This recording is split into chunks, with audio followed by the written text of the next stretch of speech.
What's up mga gaw? New day, new vlog na punta no? So, uban ni karon ka ba namang kabatanunan kay maligo mi sa Mount Hamiguitan Escape para mag-relax kay tungod long weekend man karon. Nya ato dayon tirahan og lechon manok, dressed chicken pero binisaya ang pagluto. Akong gilingkuran kay akong paypayan aron dali maluto ang ato ang sudan. Unya na luto naman aw unsa pay atong dugayan. Sugdan na nato ni a day in my life as a small content creator nga nagpuyo sa probinsya sa Davao Oriental. For today's video gaw,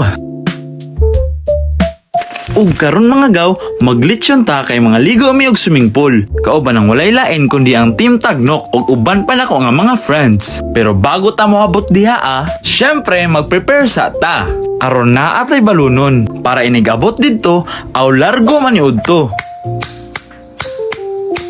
Unya ako nang gi-prepare kung ahami magluto kay diri man nato ipatong ang lechon manok. Lain pud siguro lechon manok pero ato ang isugba diretso.